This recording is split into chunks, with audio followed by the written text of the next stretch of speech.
Semplades, planificamos el Ecuador del buen vivir.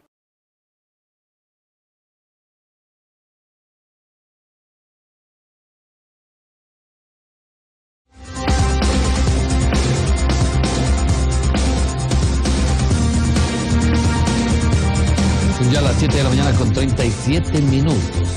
El doctor Pavel Muñoz, secretario nacional de Planificación y Desarrollo, Semplades. Gracias por acompañarnos. Muy buenos días. Hay un tema que está llamando mucho la atención en gobiernos seccionales por el tema de la descentralización. Ustedes han venido manejando este tema. Partamos primero a referirnos al tema de cómo es el proceso de la descentralización para el actual gobierno y qué es lo que buscan ustedes con este proceso cuando en años anteriores no se ha hablado mucho o ha tenido otra visión en el mismo sentido. Bienvenido. Luis, gracias. Buenos días a usted, a la ciudadanía que nos sigue. Efectivamente, me parece que su pregunta es pertinente para que la ciudadanía entienda en qué consiste el proceso y cuál es el enfoque que tiene este gobierno sobre la descentralización. La descentralización no es sino otra cosa que el traspaso de competencias, responsabilidades y poder para que sean las autoridades locales las que puedan resolver un conjunto de problemas de ahí donde se presentan. Respecto a los enfoques anteriores, la descentralización que tiene hoy el Ecuador, y digo que tiene hoy el Ecuador porque no solamente es un propósito del gobierno, sino que está consagrado en el texto constitucional. En el texto de Montecristi, en la Constitución del 2008, hay todo un acápite para el tema de la descentralización y establece principios. Esta es una cosa muy buena, porque antes teníamos una descentralización a la carta y a la brava. Esto significaba que cada quien tenía las competencias o reclamaba las competencias que quería y no había un ordenamiento competencial, digamos, de responsabilidades en el aparato estatal ecuatoriano. La segunda es que asigna competencias claramente a cada nivel de gobierno. Dice, esto le compete al nivel nacional, al nivel provincial, al cantonal y al de las juntas parroquiales rurales. Además, pone a las juntas parroquiales rurales como un nivel de gobierno que antes no lo eran básicamente una instancia de participación. Y finalmente establece que haya una institucionalidad, que es el Consejo Nacional de Competencias, para que pueda regular, cuando es del caso, elementos de concurrencia. Este también es un elemento fundamental. En algunos temas la concurrencia significa que tanto el nivel nacional como algunos de los niveles locales tienen una responsabilidad sobre algún tema y por lo tanto hay que armonizar modelos de gestión. Usted lo ha mencionado en algunas veces, puede escucharle que la descentralización es el poder para la toma de decisiones, ¿así lo califican? Efectivamente, yo creo que la descentralización no es solamente una figura administrativa, es una figura política y es una figura política que permite, insisto, que las autoridades locales tengan más poder para tomar decisiones, más poder para brindar servicios, más recursos también para poderlos entregar beneficios ciudadanos. Así que creo que sería un error mirar la descentralización solamente como un tema administrativo, sino que también es un tema político que permite redistribuir poder. ¿Cómo ha llegado el discurso, la propuesta, la alternativa justamente a los actuales gobiernos seccionales el tema de la descentralización? Yo creo que muy bien. Por ejemplo, una cosa inédita que hemos hecho, es la primera vez en el país que se lo hace, hasta donde tengo yo conocimiento, y es que al menos dos funciones del Estado, el Consejo Nacional Electoral, por un lado, la Secretaría Nacional de Planificación y Desarrollo por el otro, el Consejo Nacional de Competencias, que es el órgano que regula la descentralización, y el Instituto de Altos Estudios Nacionales, hemos hecho un proceso de capacitación o digamos informativo en general, para que las nuevas autoridades, las que fueron elegidas en febrero de este año, puedan, una vez que han sido posesionados, tener instrumentos para hacer una buena gestión.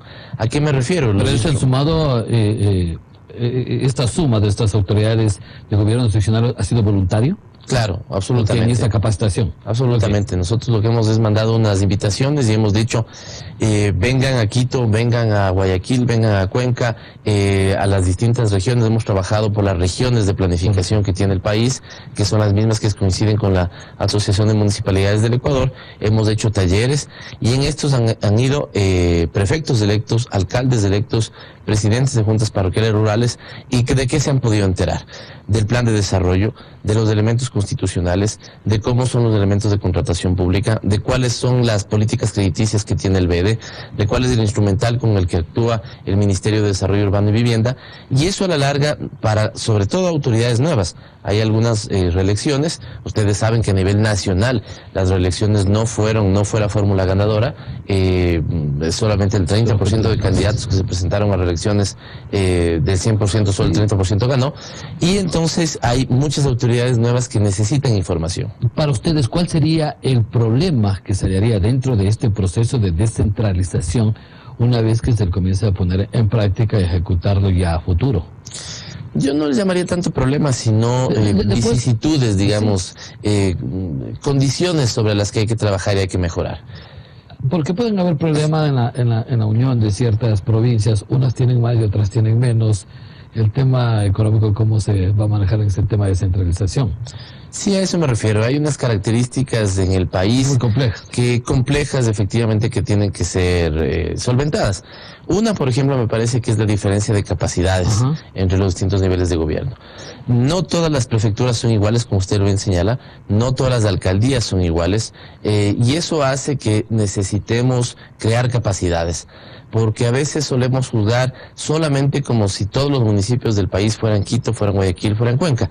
Y esas tres ciudades, ¿no es cierto?, más seguramente Ambato, más seguramente Ibarra, por poner algunos ejemplos, ¿no es cierto?, tienen unas capacidades distintas por el tamaño poblacional, digamos, por el tiempo que llevan siendo alcaldías, por la generación que han tenido de autoridades locales, han construido unas capacidades, ¿no es cierto?, que no tienen el resto de municipios. Tienen aparatos de planificación adecuados, tienen en algunos casos empresas de agua potable que son eficientes, tienen buena recolección de basuras o tratan mejor el tema de los desechos sólidos.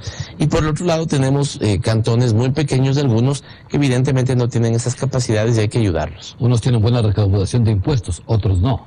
Efectivamente, pero ese fíjese que suele ser un problema estructural en todos los municipios del país. Y es algo que hay que trabajar. Los propios ciudadanos y las propias autoridades locales deben asumir con mayor corresponsabilidad este tema. ¿Por qué? Porque el 75% al menos de recursos con los que cuentan los gobiernos locales provienen de las transferencias estatales, de las transferencias del gobierno central. ¿Qué significa esto? Que hay lo que se llama pereza fiscal, lo que usted ha señalado es eso, es una pereza fiscal, por distintas condiciones, e incluso por no querer asumir, por ejemplo, los costos políticos, no ponen las tasas que deberían poner, no cobran los impuestos que deberían. Y esto a la larga, el único perjudicado de eso es el ciudadano, la ciudadana que vive en ese cantón y que debería recibir beneficios generados por ese cantón, servicios generados por ese cantón. Así que yo creo que este es también un tema que señala, me parece es importante. Hay una deficiencia de capacidades y hay muchas veces una falta de querer asumir con voluntad política el hecho de que tengan mayores recursos, y eso significa darle más peso a la parte impositiva. Ha habido capacitación, hay una propuesta que está manejándose por parte de Semplades. Ahora es cuándo la podrían poner o cuándo piensan ponerla en ejecución esta propuesta, esta alternativa que para muchos gobiernos seccionales la van a calificar de positiva, para muchos actores políticos de negativa, pero la idea está, ¿cuándo comenzar a trabajar por la misma? Que ya han comenzado, por cierto. Sí, hemos empezado. Considerar que la descentralización podría de la noche a la mañana, digamos, consolidarse, no sería adecuado de parte de quienes estamos sobre el proceso plantearlo así. Pero, por ejemplo, sí le puedo decir que el presidente de la República, que es quien preside el Consejo Nacional de Competencias, lo hago yo en su representación, me ha pedido que instruya al conjunto del gabinete que lo que pudiera faltar, y ya voy a explicar por qué digo lo que pudiera faltar, pero lo que pudiera faltar de traspaso de competencias, que en algunos casos están en los ministerios, en ciertas carteras de Estado, y que están en la Constitución asignadas a los distintos niveles de gobierno, el proceso lo hagamos de manera inmediata. ¿Y por qué digo lo que pudiera faltar? Porque la Constitución es clara. Cuando la Constitución dice el municipio es competente para hacer ABCD, el municipio es competente para hacer ABCD, la titularidad de las competencias ya está asignada. Okay. Es decir, ya los municipios, ya las prefecturas, ya las juntas parroquiales son titulares de ciertas competencias.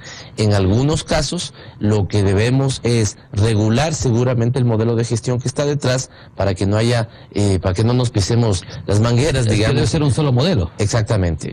Y eso es lo que desde el Consejo Nacional de Competencias lo haremos inmediatamente. Pero antes de aquello tienen también que solucionar el tema que no les compete a ustedes. Hay ciertas provincias que tienen problemas de tierras aún, de límites. Hay que solucionar eso para entrar a este problema de descentralización. No es una condición sin la cual no se puede operar, no es una condición determinante para el proceso.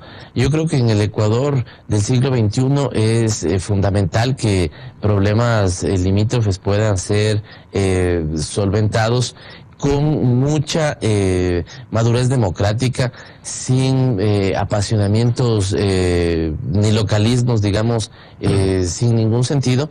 Hay un conjunto de diferendos, digamos así, limítrofes de ratos entre algunas provincias o cantones que tienen que ser solventados democráticamente con un espíritu de ecuatorianos que apelan por la unidad nacional. ¿Cómo nació esta propuesta, esta idea, esta planificación, esta propuesta de descentralización? Porque desde el momento que entramos en un proceso democrático después de la dictadura, el país de más de 30, 40 años que lo vivimos, hoy se busca ese eje diferente en base a visiones de otros países o porque realmente el Ecuador necesita dar ese cambio, ese traspaso. Bueno, el tema de la descentralización no es nuevo ni en el país ni en el mundo, ¿no? En el país, al menos yo, digamos, por fines explicativos de la ciudadanía, señalaría 3 grandes momentos. Señalaría un momento en los años 70 fundamentalmente, donde había la necesidad de organizar territorialmente al país. Es ahí cuando surgen, por ejemplo, las zonas de planificación de las que nosotros estamos trabajando ahora. Muchas veces los actores políticos distorsionan y malinterpretan el debate de la descentralización. Pero, por ejemplo, en los años 70 me parece que el énfasis era organizar territorialmente el país sobre la base de consolidar niveles intermedios de gobierno importante, que eran lo que se llamó regiones, que no era sino la organización del país en una sumatoria de provincias. Después tenemos un segundo momento de descentralización que me parece que está fundamentalmente consolidado en los años 90. Okay. Esta es una descentralización, a mi juicio, que tiene algunos problemas. Primero, es una descentralización que estuvo en el papel, nunca avanzó. Segundo, es una descentralización, como yo le decía, que no tuvo principios, no tuvo principios como la solidaridad, no tuvo principios como la unidad nacional, y tuvo más bien una lógica de generarse a la brava y a la carta. También esa descentralización me parece que tenía un problema político, y es que buscaba privatizar en lo local aquello que no había sido privatizado en lo nacional. Era, desde mi punto de vista, una descentralización de cuño neoliberal. Y el tercer momento, que es ahora, es una descentralización, como ya le expliqué, con principios que apelan a la unidad nacional y que busca que cada quien haga lo que le compete con los recursos para ello. Me veo que le ha estudiado de buen síntoma el tema de la descentralización para lo que se va a aplicar hoy. Se ha dado el primer paso. ¿Cuál es el siguiente paso para comenzar a continuar ejecutando dicha propuesta que viene desde el gobierno? Yo creo que estamos ya en los pasos 5, 6, 7 y 8. Okay, los primeros han sido ya dados. El primero es la Constitución, el segundo es tener una ley. Fíjese que antes teníamos, en el año 98, teníamos una Constitución que operaba como una ley del 96, 97. Entonces no había sindéresis, digamos, entre lo uno y lo otro. Hoy tenemos una Constitución, ese fue el primer paso, una ley, que es el código que promueve la organización territorial, la autonomía y la descentralización. Tenemos un tercer paso, que es una institucionalidad.